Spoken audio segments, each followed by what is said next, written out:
past 10 years, he has also been regularly traveling to the UK and Europe in order to deliver lectures and seminars on various aspects of Vedic culture and Krishna consciousness, growing his audience with his unique mix of deep knowledge and witty humor. And those of you who haven't heard him before, please do go onto YouTube and you see a whole range of videos that he's got that will totally keep you entertained, but at the same time give you that sort of knowledge as well. This guy is He's giving also enabled people to learn spirituality in a digestible, enlightening and practical way. My own guru, Swami Ramdev once said to me about a year and a half ago, when Gaur Gopal first came on the scene on YouTube, because I understand he didn't want many of his lectures to actually broadcast on YouTube. Swami Ramdev said to me that Gaur Gopal is going to be the next phenomena from India. Please, ladies and gentlemen,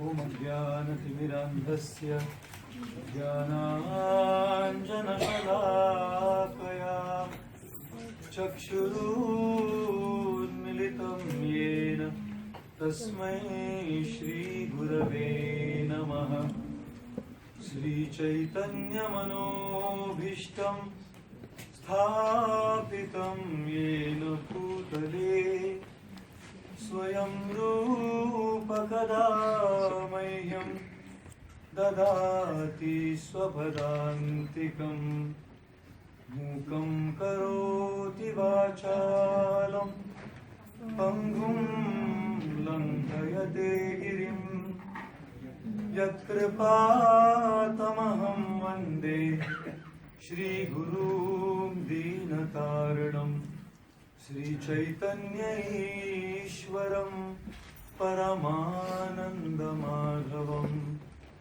Namam Vishnu Padaya Krishna Presthaya Bhutale Shrimate Bhakti Vedanta Swami Namine Namaste Saraswate Deve Gauravani Pracharine Nirvishesha Shunyavadi Paschatya Deshatarine Vancha Kalpatarubhyascha Kripa Sindhubhya evacha Patitanam Pavanebhyo Vaishnavebhyo Namo Namaha Jai Sri Krishna Chaitanya Prabhu Nityananda Shri Advaita Gadadhar Shri Vasadi Gaura Bhakta Vrinda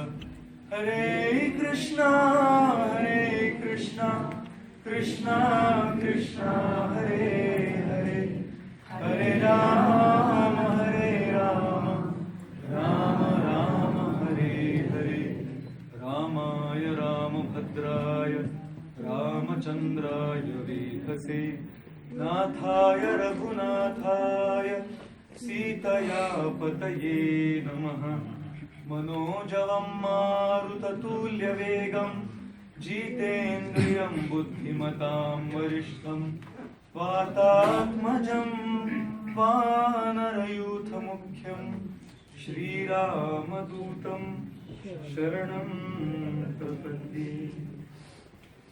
Hare Krishna. Hare Krishna.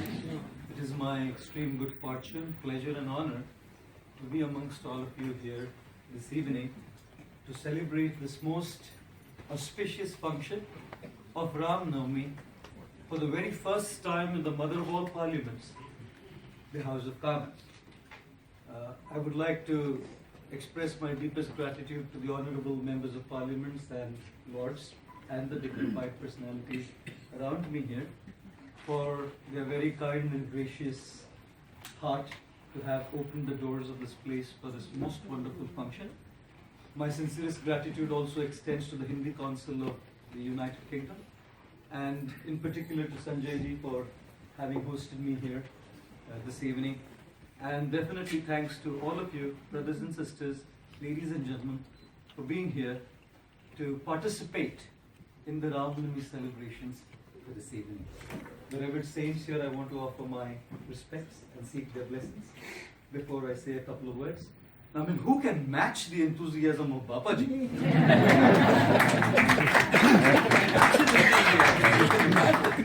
The gusto with which he sang, I felt like I should start standing and dancing. And who could match up with the message that Sanjeev Ji Thakur gave us, talking about the 3 Gs, the Ganga, the Gita, and Gomata, and definitely these 3 Gs well. Whether you're 3G or 4G, whether your 3G or 4G network works or not, your 3G network will definitely work. I must say something on this occasion of Ram Navami, that even a computer doesn't work without a RAM. How can life work without RAM? If a computer can't work without RAM, I can't imagine a life without Lord Ram. And therefore, let's see if we can share a couple of thoughts and see what Lord Ram can bring to our lives. How many of you here love to eat? Yes, everybody. How many of you here are literal foodies? If you have a good wife, mother or sister, great. But if you don't have a good cook at home, that can be trouble. One lady asked her husband, "Can I make samosas for lunch today?" The guy said, "Well, you make it first and we'll do the name giving later." What will come out of it? God knows what will come out of it. But I must tell you something. All of us here love to eat. Most all of us could survive on a meal of bread and soup, or chapatis, rotis and dal and sabji and rice for breakfast, for lunch, for dinner. We can have roti, loki sabji and moong dal for lunch, for breakfast, for dinner, for all months of the year, for all years of our life, and will we survive or not? Yes. Then why do we need variety? Why would we need variety? Whenever I ask this question to an Indian audience, they tell me in Hindi, "Swamiji, maja aana chahiye." So translated in English, we eat with variety because we say we have to have a great time. How many of you like to dress up well? Get up. Oh, thank you, man. Look at me, I'm wearing the same color every day. Orange. The same style. I was walking at Oxford Street and one gentleman comes up to me and says, "So, is that your favorite color?" I said, "Yeah." "Yours?" He said, "Mine as well." I said, "I have some extra sets. Would you like?" He said, "No, sir." We all would love to look beautiful, have great looks. Because when people come and say, "Hey, you look cool. Hey, you look great." And whenever someone comes and says, "You look great," what happens? Maza aana chahiye. You have a great time. Even when I come to give a talk, I speak at many corporate houses. And when I come to give a talk, the organizers will tell me way in advance, even before I come to the dais, "Swamiji, speak in such a way कि हमारे audience को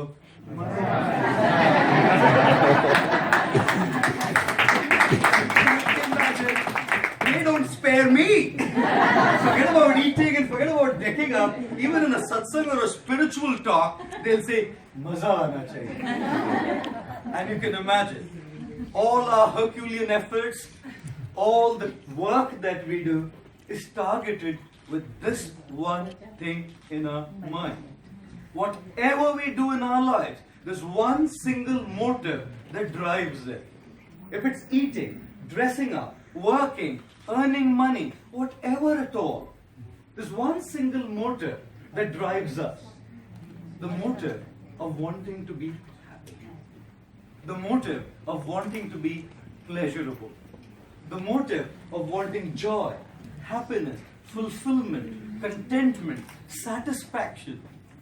I don't think anywhere here is an exception to this essential need of human society, or shall I say the entire society at large. The need to be fulfilled, the need to be happy, the need to be contented, and we all earn with this one thing in mind. Money is all needed for this one thing. And if you're Gujaratis, how you looking? Very smart, you earning money. Everyone but Gujaratis. I'm from a Marwadi family, by the way. Once Albert Einstein was on a flight, and a Gujarati gentleman was sitting right next to him. So Albert Einstein turned to the Gujarati gentleman and said, "Look, I'm really bored. Can we play a game?" The Gujarati gentleman said to Albert Einstein, "What's the game all about?" Albert Einstein said, "Look, it's very simple. I ask you a question. Now, if you cannot answer my question, you pay me 10 quid. Just 10 quid. And then you can ask me a question, and I, as an established scientist, if I can't answer your question, I'll pay you 5,000 quid." The Gujarati said, "Done, sir. 10 and 5,000. Where's the comparison? Let's go ahead." Albert said, "What's the distance between the sun and the earth?" The Gujarati gentleman pulled out 10 quid. Said, "I don't know. Is there any business there?" If there's a business, I would know the distance between the business. Albert said, "Now your turn." The Gujarati gentleman said, "Well, what is that animal that walks up a mountain with 3 legs and comes down with 4? The scientist was puzzled. He never ever heard anything like that. He started looking for an answer, pulled his books out, started reading, couldn't get a clue. And after getting completely frustrated, he pulled out 5,000 pounds and slammed it in the hands of the Gujarati gentleman. He said, "Sorry, sir, I don't know." The Gujarati man put it in his pockets, conveniently went back to sleep. Albert Einstein, "Look, sir, I paid you 5,000 quid now. Would you kindly oblige by telling me what is that animal which goes up the mountain with 3 legs and comes down with 4? The Gujarati gentleman pulled out 10 quid and said, "I don't know."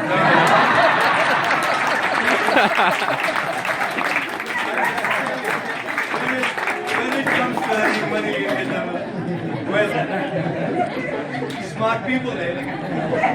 But smart people all over the planet, just to have a lighter time, Gujarati, but smart people all over the planet. Why do we earn? Why do we work hard? One drive, to be happy. And my question is, are you all happy? Are you all really fulfilled? Are you all really completely satisfied? Can you say with your hand on our heart and with the name of Lord Ram that I lead a really contented life? This evening, I would like to bring to your notice and to your attention 4 essential principles from the life of Lord Ram, which can truly change the quality of the life that we lead. And that's precisely why we are here. Ram is a universal personality. Yes, indeed, he appeared in India. Yes, indeed, he appeared in the precincts of Ayodhya. But Ram is a universal personality. His message is universal. His example is universal. His conduct is universal. And therefore, anyone in any part of the world, of any nationality, of any religion, of any gender, adopts these principles, one cannot help but have a satisfied, fulfilled life. The 4 key words that I would like to mention to you this evening is, Ram came to teach us how to live, how to love, how to lead, and how to leave. Live, love, lead, and leave. And allow me to elaborate these 4 things in brief detail and see if we can decode a message from the life of Sri Ram. The first principle indeed, Lord Ram embodies is live. Learn how to live a life by values, not by valuables. The whole world today gives tremendous importance to valuables, not to values. Ayodhya is where values are more important than valuables. Sri Lanka, not Sri Lanka today, Ravan's Lanka, is a place where valuables are given more importance than values. Ladies and gentlemen, tell me, if one can truly have a satisfied life, if one simply prioritizes valuables. I was once talking to a gentleman, said, what do you think is the equation for happiness? He said to me, happiness is directly proportional to what you have. Which means the more you have, the happier you are. Do any of you here agree to that equation? No. Thank you. Thank you. One of my friends in Mumbai, he purchased a slick yellow Lamborghini. Wealthy man. Gujarati family. He called me up on the day he got possession of his slick Lamborghini. He said to me, Prabhuji, would you mind doing pagla for my car? Now, when he said pagla, I don't understand much Gujarati. So I thought pagla means who do you do pagla to? Pagla for me means man. So I said, what does pagla mean? He said, pagla means bless my car. Bless my car. Touch your feet, sit in my car. And I said, why not? After all, when do Swamis get to sit in Lamborghini? The gentleman drove his car all the way to the temple. He said, we'll go for a 15 minutes drive. I sat in the passenger seat, he was in the driver's seat. And as we drove, I was quite delighted sitting in a Lamborghini for the first time. And as we were driving, the car halted at the traffic light. And there's another gentleman in a run-down, dilapidated, old car. I can't even remember what model. And this guy was humming some song probably, and he turned around. And his eyes went big. For the first time he had seen this slick yellow Lamborghini. And then his eyes went even bigger when he saw me sitting in it. And you should have seen the expression on his face. He had this expression, what Swamiji? Aap bhi? I wanted to put the windshield down and say, man, that's not my car. I'm the pagla that I came to do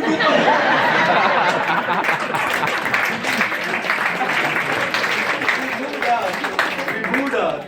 The 15 minutes journey had turned out to be a 35 minutes long. Now I had a meeting to attend. After about 35 minutes, I suggested to the man, I need to get back. Ladies and gentlemen, brothers and sisters, what this man did utterly shocked me.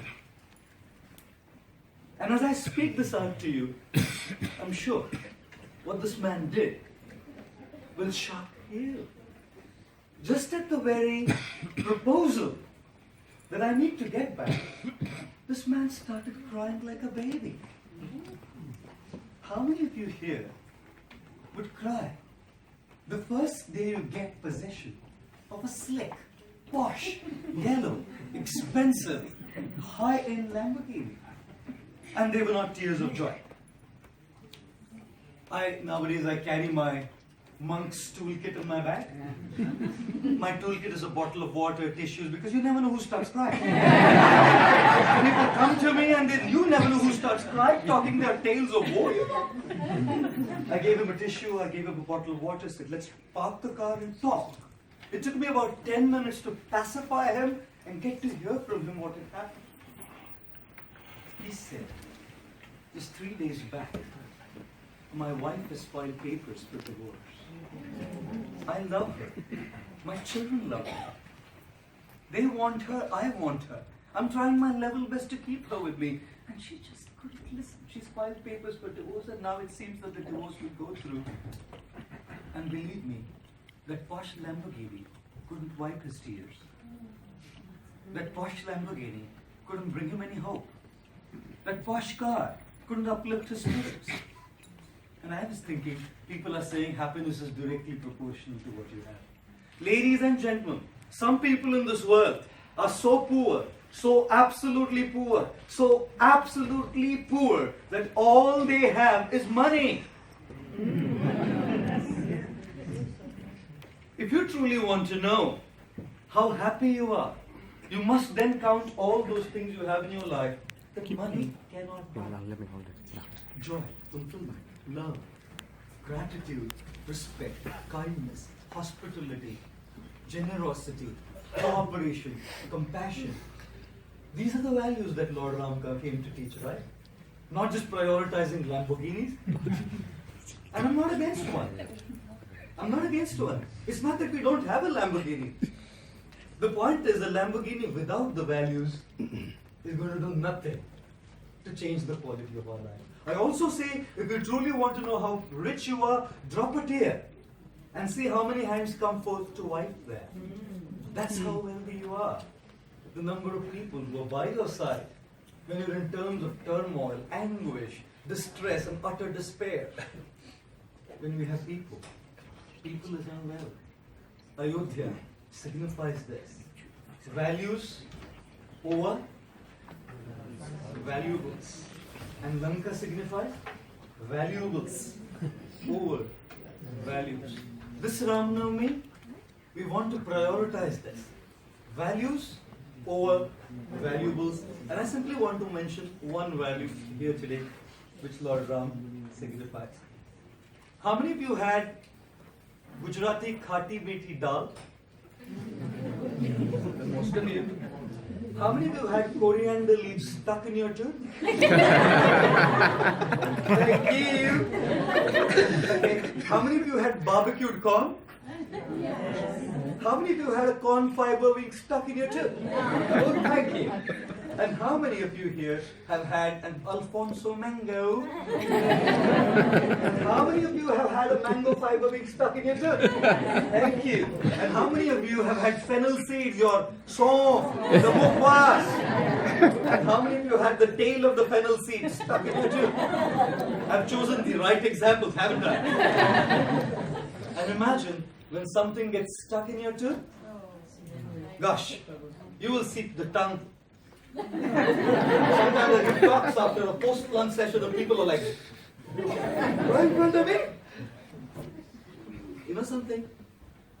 Something's stuck in one of your teeth, but there's 31 other teeth in your mouth where the tongue could be going and say, hey, look, there's nothing here. Wow! The tongue could also be going to some other teeth and say, hey, look, there's nothing here. Look at the nature of the tongue. Only goes to where something's stuck. And until and unless it comes out, you don't feel peace, right? It's not just the tongue. Our mind as well simply goes to and gets stuck with what we don't have. And we forget to see the 31 other good things that we have in life. In one thing you don't have something, but there's 31 other things that we have in life. I studied in a Christian school, a convent. And in my childhood, studying in a Christian school, I every day sang a psalm that brought so much meaning to my life. Count the many blessings and name them one by one. It shall surprise you what the Lord has done. Count the many blessings. Life is for counting blessings, not for focusing on the thing that's stuck and complaining and craving. Arey mara paas Lamborghini rati. Arey Honda City chhe ne.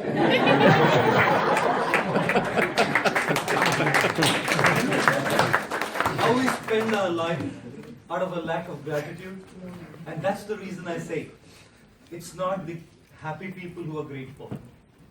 It's the grateful people who are happy.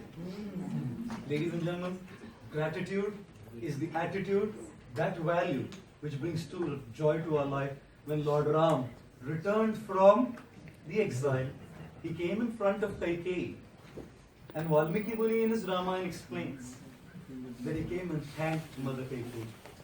Thank you, Mother, for sending us in exile. Because of you, I got to know the depth of my father's love. As soon as I left, he departed. Because of you, I got to know the sacrifice of my brother, Bharat. He came to take me in Chitrakoot. Because of you, dear Mother Kaikeyi, I got to know the real service attitude of my brother Lakshman. Thank you, Mother Kaikeyi. Because of you, I came to know the chastity of my wife, Sita.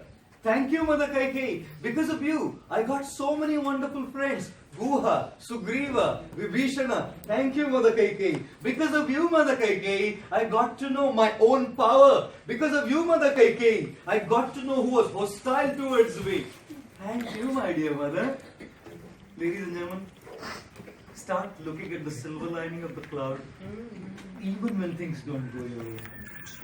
And there is always one. Whenever there is a setback, just sit back. Whenever you have a setback in your life, just sit back, relax, and ponder that there is a silver lining to the cloud. And that's what Lord Ram teaches to us. Are you all with me by now? Yes. And therefore, live by values, not by valuables, is the message of Ram to us. The second principle that Lord Ram teaches us is love. Love with acceptance. How many of you said that word, I love you? Well, I'm not saying to whom. I'm just saying, how many of you said the word, I love you? Oh, thank you. Thank you. Sometimes the way things say, one lady, her husband was traveling out of town and she wanted to keep a check on him, you know. So she called him, hello, darling. From the other side, he said, hello, darling. How are you? He said, how are you? Said, have you taken your lunch? He said, have you taken your lunch? She said, are you repeating my words? He said, are you repeating my words? Again she said, have you taken lunch? He said, have you taken lunch? She said, what a great opportunity now. She said, I love you. The guy said, I've had my lunch.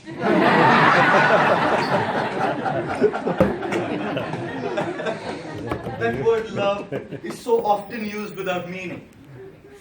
That word love is so casually brought about in our conversations without meaning. Ladies and gentlemen, the Ramayana talks to us about what love is. Live by values and love with acceptance. Love grows on the foundation of acceptance. For the simple reason that no one in this world is perfect. Any of you ladies can say my husband's perfect? No? One lady went to a bookstore. She went to a bookstore and she said to the bookstore owner, I'm looking for this book called A Perfect Husband. Where can I find it? The bookstore owner said, that's the fiction section, madam.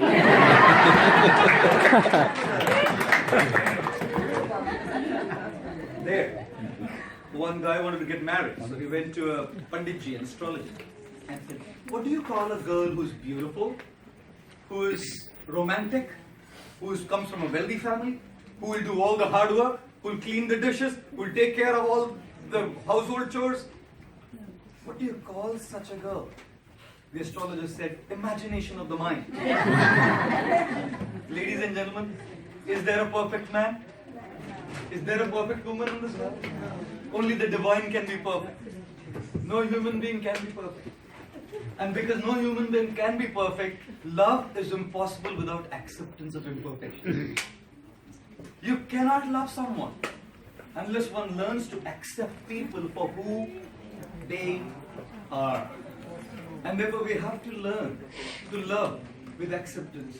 It's not a question of discrimination at all. Here we find the Ramayana Lord accepting Guha, a king from a tribe, as his friend. We find the Lord accepting a monkey king, Sugriva, as one of his friends. We find the Lord accepting Vibhishana from an Asura tribe as his friend. We find the Lord accepting a vulture, Jatayu, as one of his own. Acceptance. Accept.